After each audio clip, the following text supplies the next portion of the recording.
I am AI Avatar of CA Ratan Mundra. Welcome to this detailed explainer on the latest IFSCA Circular dated 10th April 2026.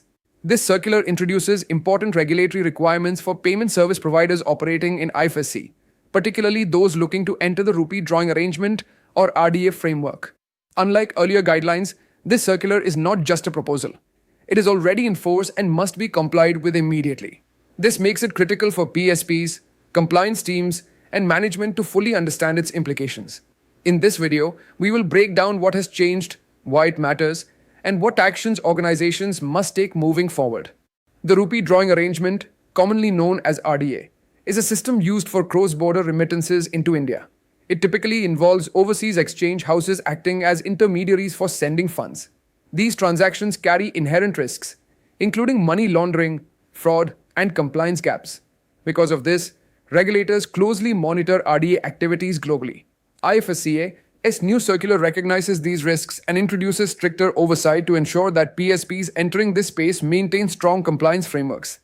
The April 2026 circular clearly states that if a payment service provider in IFSC wants to participate in the RDA scheme as a non-resident exchange house, it must obtain prior approval from IFSCA.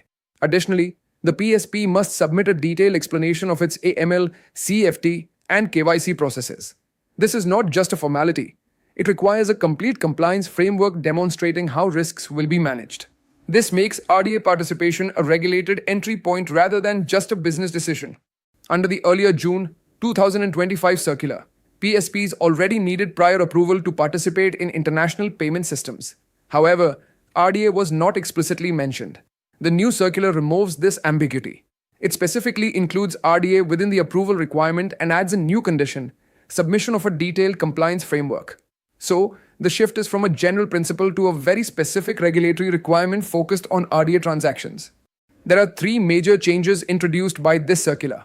First, RDA is now explicitly regulated under IFSCA approval requirements. Second, PSPs must submit a comprehensive AML CFT KYC framework, which significantly increases the compliance burden.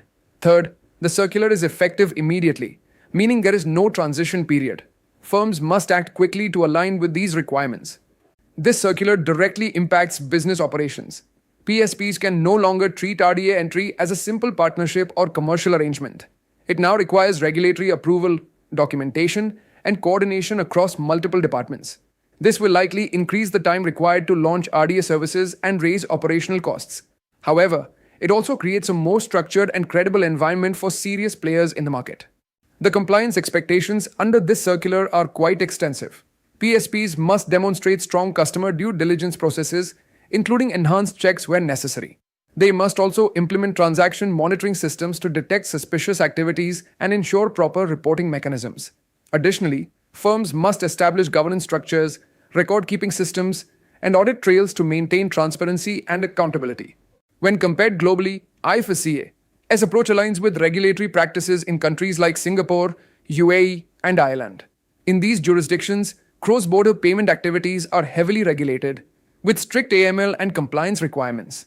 While IFSCA's approach is more targeted, it reflects the same global trend of tightening oversight on remittance and payment systems. PSPs must take immediate action to comply with this circular. First, identify whether your current or planned operations involve RDA participation. Second, build a detailed AML CFT KYC framework tailored specifically for RDA transactions. Third, prepare all required documentation and align internal teams, including compliance, legal, operations, and management, before submitting to IFSCA. To conclude, the April 2026 IFSCA circular represents a significant regulatory tightening for PSPs entering the RDA space. It introduces mandatory prior approval and requires firms to demonstrate strong compliance capabilities before launching operations. The key takeaway is simple. Regulatory preparation is now as important as business strategy.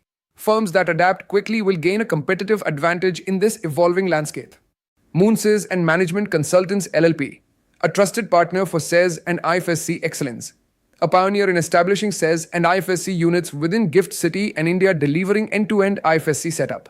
Operational support and handling complaints, risk management renowned for deep expertise in regulatory approvals, capital markets, fund management, insurance, finance company, foreign university BATF, and ancillary regulations and fintech, expertise in customs clearance for aircraft and ship procurement, leasing, GST, DSPF, IFSCA comprehensive support covering registration, reporting, and regulatory transitions, ensuring ring fencing, transparency, and global compliance standards. Join our network, scan the QR codes below to stay connected with us.